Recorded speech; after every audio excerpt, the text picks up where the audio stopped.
is not a test. This is your emergency broadcast system announcing the commencement of the annual Purge sanctioned by the U.S. government.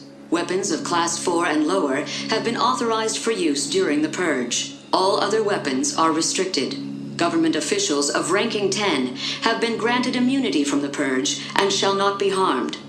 Commencing at the siren, any and all crime, including murder, will be legal for 12 continuous hours. Police, fire, and emergency medical services will be unavailable until tomorrow morning at 7 a.m. when the Purge concludes. Blessed be our new founding fathers and America, a nation reborn. May God be with you all.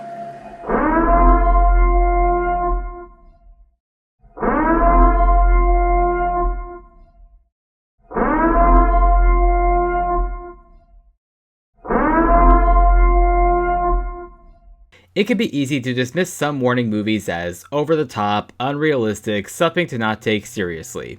But even if a film is more dramatized for the sake of being a money-making blockbuster, that doesn't mean its underlying message should be ignored. And that's a very true statement for the films in the Purge franchise. And what better place to start our journey through this version of America, a Nation Reborn, than by examining the warning signs and commentary within the first film from 2013. This is The Purge and the Curse of American Classism. I should begin this review with an explanation of this film's premise. In this timeline, a political administration that call themselves the New Founding Fathers have started an annual nationwide holiday called the Purge, a day where all crime including murder is totally legal for a 12-hour period, 7 p.m. to 7 a.m.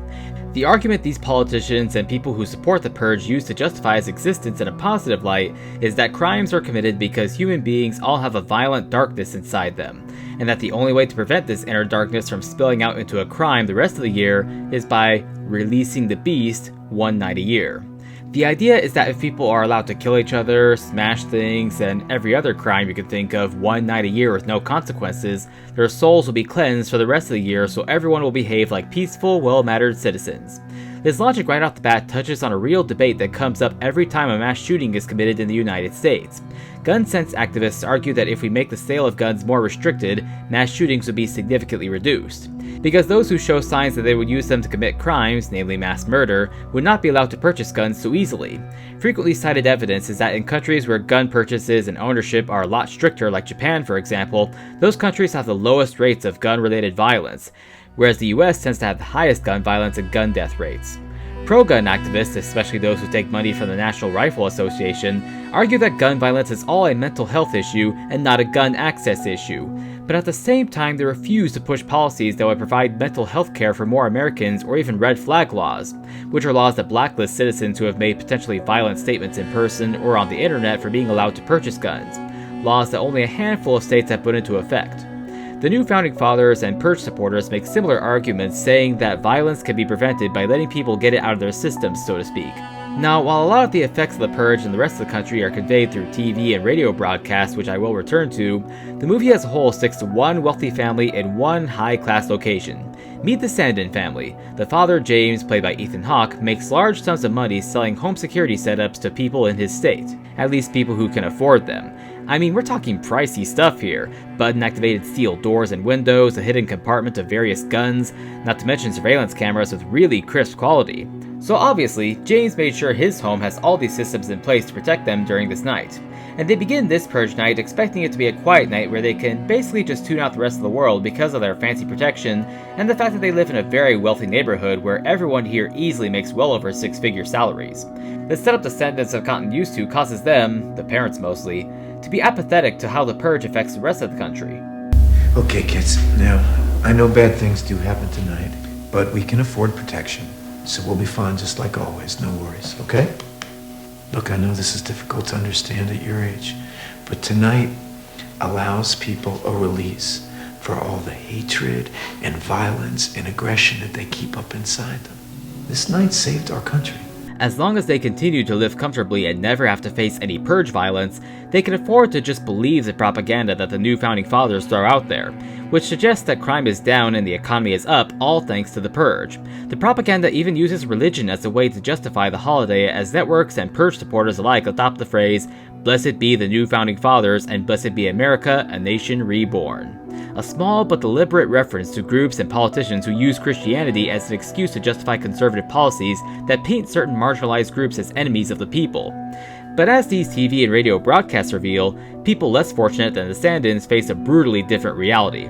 Any economic improvements seen from the Purge are due to the poor and homeless being murdered by people who can afford the deadliest weapons, which in turn leads to skyrocketing profits for gun manufacturers, profits those manufacturers can use to keep funding elections for pro-gun politicians who most likely are also Purge supporters. Pretty easy to say that poverty has gone down when your poor citizens aren't alive anymore, isn't it? In fact, one criminologist over the radio suggests that even though the economy is better because of the Purge, its true purpose isn't really about helping people release their inner demons. It was designed with the intention of killing off poor, homeless, and sick people without any politicians having to pull the trigger. This evening is actually about the elimination of the poor, the needy, the sick, those unable to defend themselves, the eradication of these so-called non-contributing members of society, ultimately unburdening the economy. Is the Purge really about money? It shows that the Purge disproportionately affects the poor more than the rich, simply because the rich can afford strong home protection. For this specific movie, it's the stand-ins who can afford to be apathetic to the true consequences of Purge Night. That is until this Purge Night forces them into the reality that the poor face every year. The critical event is when the son Charlie lets a poor, injured war veteran seek shelter inside the stand-in house even against his father's wishes. This veteran's name is Dante, but up until the third film in the series, he's not credited with a name other than The Stranger. Charlie letting Dante inside attracts the attention of some purgers, but as you can clearly see, this isn't some inner-city gang of low-income, tattooed, bandana-wearing folks like Fox News would have you believe are all over big cities. These are well-dressed, wealthy, prep school types, most likely from this very neighborhood, if not some other nearby high-class neighborhood.